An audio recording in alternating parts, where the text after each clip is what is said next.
Muito bem. Então, falando agora sobre os componentes lógicos, né, de um sistema SCADA ou IHM, aqui está muito mais representado para um sistema SCADA, mas algumas IHMs, elas têm também todos esses componentes aqui. A IHM, como ela é um dispositivo menor, geralmente ela tem menos recursos, ok?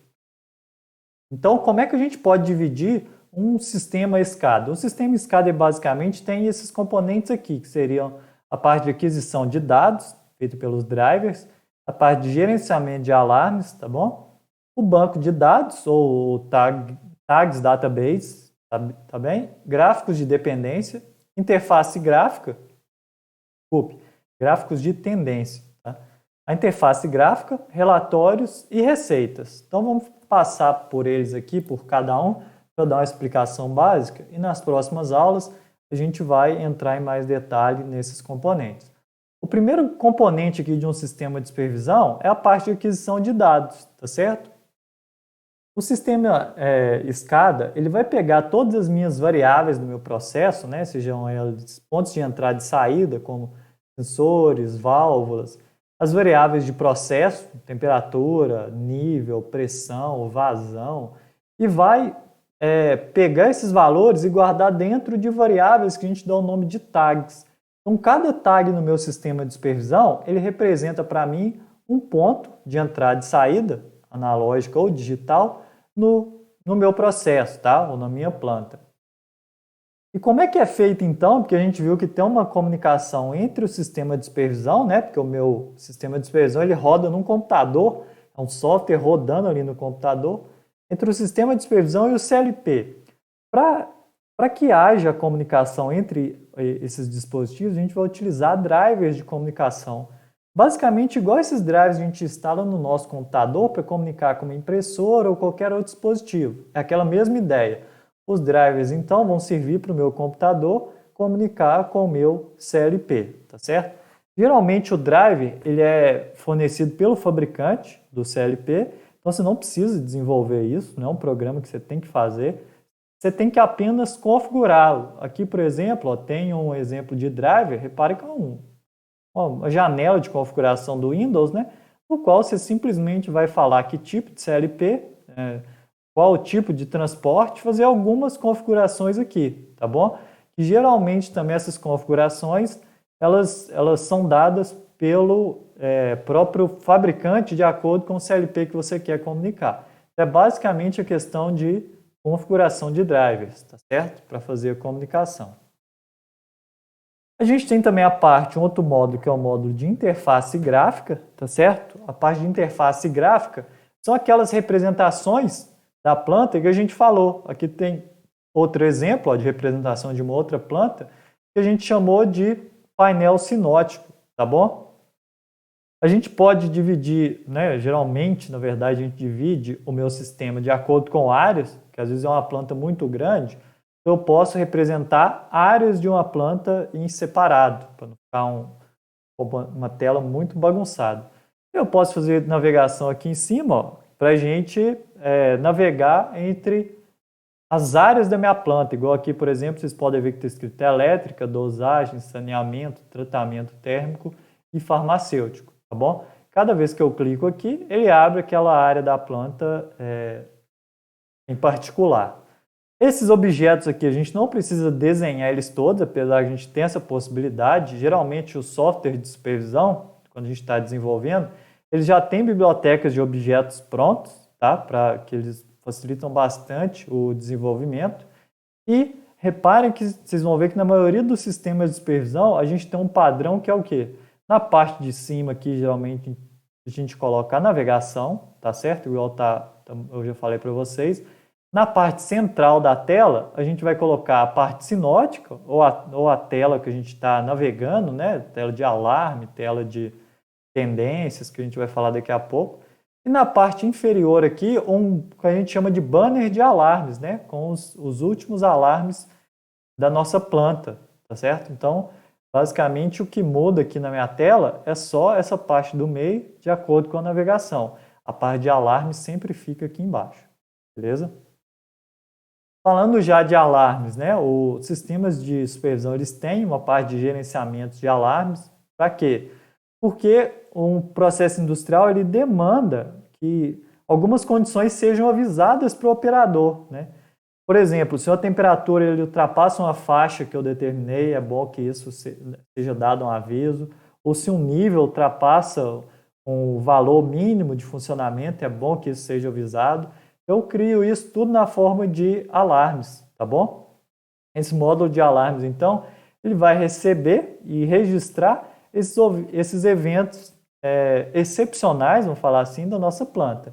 E o que é que ele, geralmente, ele consegue registrar? Primeira coisa, o status do evento, né? Se ele está alarmado, se ele já foi normalizado, ou se ele foi reconhecido pelo operador. O que seria reconhecido pelo operador? Reconhecido pelo operador é porque o operador, quando dá o alarme, ele tem que clicar naquele alarme, falando que ele reconheceu aquilo, que ele viu aquele alarme, tá bom? Então, isso que seria um reconhecimento de alarme. A data e a hora que aquele evento surgiu, ok? O valor no momento do alarme, você está monitorando uma temperatura, quando chegar acima de 100 graus Celsius, você vai disparar o alarme. Quando disparou o alarme, qual que era o valor? 100,5 graus, 110 graus, tá bom? A data e a hora que o evento normalizou, né, que de novo pegando o exemplo de temperatura, qual foi a data e a hora que aquela temperatura voltou para o seu valor normal? Uma descrição do evento, ok? E qual que foi a variável alarmada.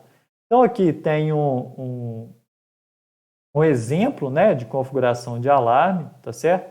A gente tem aqui as variáveis que a gente pode configurar o alarme para ela. Então aqui, SV água, o tipo de alarme é high, tá?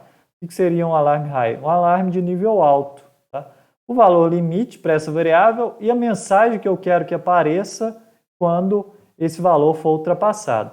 Aqui, como eu falei, é só um exemplo, tá bom? Cada sistema de supervisão que vocês estiverem trabalhando, ele vai ter uma configuração diferente, que é só para vocês terem a ideia. Ok, então, essa interface com o operador, ela se dá geralmente de duas formas, tá? A parte de interface de alarmes. Como a gente falou, a gente tem uma janela de alarmes mais recentes, que é aquela que fica na parte inferior da tela, na parte de baixo. A gente costuma chamar de banner de alarme, tá certo? E eu tenho uma janela também específica para os alarmes, que ela geralmente é uma janela histórica, ou seja, eu consigo ver ali todos os alarmes que já aconteceram na minha planta, porque eles ficam salvos em bancos de dados, no qual eu consigo fazer uma análise mais geral, que é uma janela como se fosse desse tipo aqui, ó. Repare que aqui eu tenho o horário, né, de entrada, qual a variável que foi alarmada, ok? Cada cor aqui tem um significado, ok? Que a gente consegue personalizar as cores e a descrição daquele evento e que tipo de alarme que era, tá bom? Quando um alarme ocorre, geralmente o operador ele é avisado por meio de um sinal sonoro, seja um sinal no próprio computador, seja uma sirene, ok? E o operador, como eu falei, ele deve declarar que está ciente daquele problema, reconhecendo o alarme. Então ele tem que clicar em um botão na tela, geralmente é na tela, né? Porque é um sistema de supervisão, para falar que ouviu e viu aquele alarme, tá bom? Porque alarmes, como a gente viu, são para monitorar condições perigosas do meu sistema. Temos também um outro componente do sistema de supervisão, que é o gráfico de tendências. Para que serve o gráfico de tendências? É para mostrar de uma maneira gráfica, por meio de um gráfico, né, o valor de uma determinada variável. Geralmente analógica, né, porque não faz muito sentido você ficar monitorando uma variável digital do tipo 0 ou 1. Então, uma variável analógica, a gente usa um gráfico de tendência para ver. Uma ou várias, né? Aqui tem um exemplo de gráfico de tendências. Cada uma dessas linhas aqui é uma variável, tá bom? E a gente chama aqui cada uma das linhas de pena. Então, cada gráfico aqui, ele é uma pena. A gente se diz de pena, tá bom? No mesmo gráfico, geralmente, sistemas de supervisão, eles conseguem mostrar de 1 a 8 penas, para que também não fique um negócio muito bagunçado, certo? Aqui, então, tem um exemplo de gráfico de tendências. As variáveis que eu vou mostrar no gráfico de tendências, elas são amostradas e eu posso configurar o tempo de amostragem de cada variável. Por quê? Porque tem variáveis que não necessitam que eu fique amostrando ela a cada um segundo. Por exemplo, de uma variável de temperatura, né? Geralmente, os processos de temperatura, eles são lentos, então você não precisa ficar lendo a variável a cada um segundo. Você lê aí, dependendo do processo, a cada 1 minuto, 10 minutos, é suficiente, tá? E tem processos que já exigem uma atualização mais rápida, por exemplo, velocidade, posição de determinado elemento, né? Então, isso eu preciso fazer uma amostragem mais rápida para que eu consiga ter um bom acompanhamento dessas variáveis. Okay? Então, eu posso selecionar isso para cada pena individualmente, tá certo? Geralmente, esses dados, eles ficam no sistema de supervisão na forma de um buffer circular, ou seja, ele vai guardando os valores, chegou na última posição, ele começa a sobrescrever os mais antigos, por isso que tem o nome de buffer circular, tá certo? Se eu precisar guardar esses dados de uma maneira que eu consiga, como é que seria o nome deles? Eu consiga restituir eles depois, né? Eu consiga recuperar esses dados, fazer um retrieve deles, né? Eu posso guardar em banco de dados, tá certo? Que aí a gente chama de tendências históricas, que eu consigo pegar os valores que eu guardei em banco e plotar, tá certo?